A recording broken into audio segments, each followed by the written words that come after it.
Lindsey, what's in your lens today? We're talking about Chicago. So this week, Chicago has been at the center of a federal crackdown called Operation Midway Blitz, an immigration enforcement surge that's brought more arrests than usual. Officials are saying they're targeting undocumented immigrants who've committed crimes, but the rollout has sparked major backlash, to say the least. Now, Chicago Mayor Brandon Johnson has made his stance clear, writing on X, quote, "Chicago doesn't want to see reckless, unconstitutional, militarized immigration enforcement in our city." And here's why that matters. Fear spreads fast. The fear doesn't stop at people without papers. It spills into the entire community. Parents worry about whether it's safe to take their kids to school. Workers worry about getting to their jobs. Families feel the ripple effect, even if they're not the ones that ICE is looking for.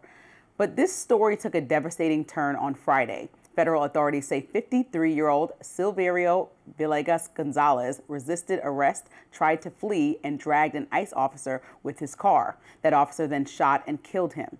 DHS says the federal agent feared for his life.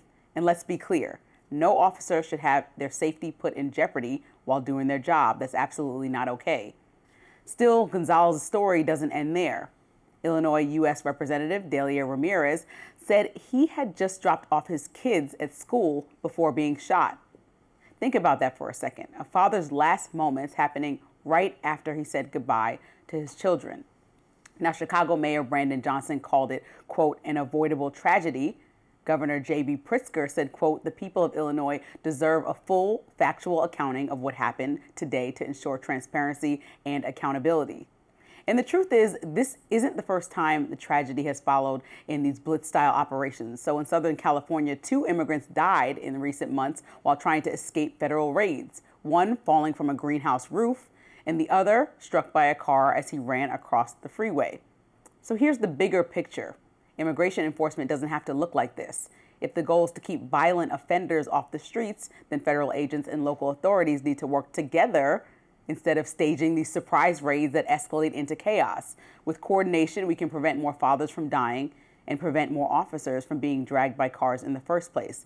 Because at the end of the day, fighting crime takes more than a blitz. It takes long-term strategy, accountability, and yes, even humanity. Fear might get you headlines, but coordination can save lives. Well, I think it's a tragedy, obviously, and people should not be killed during their dealings with law enforcement. And there are certain tactics of law enforcement that I think are too militarized, and they should back off. I'm against no-knock raids. I'm against trying to raid people's homes in the middle of the night when they're disoriented, which they do on purpose to stop you from flushing evidence down the toilet, but results in people, reaching for the gun, thinking they're suffering a kind of home invasion. Right. I'm very skeptical of many of those tactics. Now, it remains the case that you should not flee from the authorities. Absolutely. If you flee from the authorities, they might shoot at you. You might get hit by a car. You put your life in danger and their life in danger and other people's lives in danger. If you flee in a motor vehicle, it often ends in calamity for many people, so don't do that. This is also why ICE wants to interact with people at the courtroom. Why that one judge who tried to smuggle out the immigration people is so pernicious, because they do it at the courtroom because they know you've gone through metal detectors, so you're not carrying any weapons. So that is the safest way to apprehend or encounter someone for an immigration deportation matter, is inside the courtroom. So we should be more in favor of those kinds of things if we don't want to see these kinds of things. Yeah, and I think I'm mostly in favor for local authorities working well with federal authorities. I mean, I think just to go to Chicago after weeks of speculation and then days of criticism from leadership there, and to have an incident like this is kind of like the exact things that everybody should not want, right? We obviously don't want somebody from DHS getting hurt, because they said he was hospitalized and hurt after that. And we obviously don't want somebody dying when they should just be arrested and deported if that's the case. Also, when we look at his record, he had some violations on his record in reckless driving, things like this, but it wasn't anything like violent criminals that we're talking about. I know that wasn't on your list. And even though, yes, you could bring up the argument of that somebody actually in that area of the United States got hurt because of a reckless driving immigrant, right? I know that's the whole argument. I'm just saying there's a reckless driving Americans all over the place, and I don't think that's who people were targeting when people were supporting President Trump's immigration reform, saying, yes, get everybody who drives over the speed limit. Yes, yeah. Get everyone who drives. That wasn't what everyone was targeting, right? If reckless driving is going to be on the speed limit, then fine. If reckless driving is I don't know. Again, it depends. It depends on the, for sure. Because sure, America, at the end of the day, they don't have, non-citizens do not have the right to be here. Citizens do. So even citizens who break our laws, they can't be thrown out of the country because they were born here.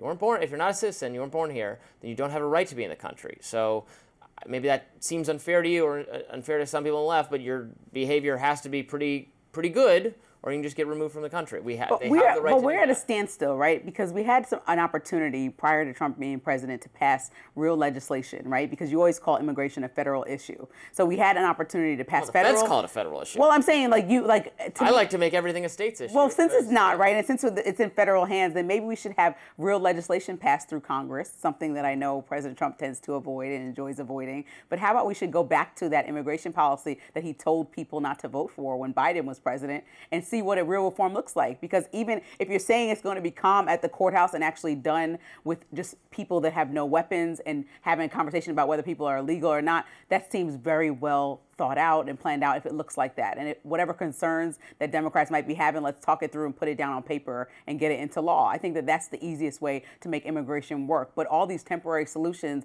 are only causing fear throughout communities. And then we know that the federal government's going to leave in a couple weeks. And then what do we have? No real change, no real lasting change. And so that's my biggest issue, is when the Republican Party that likes states to run themselves just go over anybody who's Democratic in a state because they want to do what they want to do. That's against all things that conservatives stand for. So it's just contradictory in every way. I would like to see immigration reform, but this is an issue. The base has been so clear.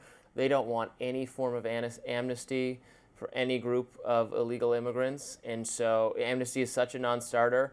I don't know what you do then. I would support a change in policy so there's a path to citizenship so they can work legally and contribute to our economy, and I think that'd be good. Or even pay their way towards citizenship. My friend Daniel DiMartino, who's an immigration scholar, has a plan along those lines where people who came here illegally would pay the government, help pay down our national debt in order to become above board from the standpoint of the government. I think that's a good idea too. I think these are realistic solutions compared to rounding up millions of people and getting them out. It's going to take tremendous law enforcement resources and just also it's starting to devastate our economy. Like, I think the farmers that probably didn't expect to be affected in this way because they thought we were targeting violent criminals, and companies like John Deere reporting massive losses because of the immigration tactics, or when you watch factory workers get dragged out and deported. It's kind of like, guys, what's the plan here? I just not understanding the long-term strategy. The South Korean factory workers did have me extremely upset because they were on a tourism visa, which allows you to do business consulting, and they had just gone a little farther than that and helping put the plan. But they're only the parts are in Korean. They're the ones who know how to assemble the. I can't say on TV. Makes me very. They know how to put the plant together. The government doesn't know how to make the plant. I just don't understand. Let them cook. I don't understand why we're cutting off our nose to spite our face. It seems silly, especially when Trump is somebody for his own businesses that has used undocumented migrants before. So I think a real solution is required through Congress for this to actually work. Yeah, we got to build things, and I don't want to fight over how it gets done. Let them do it. Up next, hear all about the latest city the Pentagon wants to deploy the National Guard to. We have all the details. Stay with us.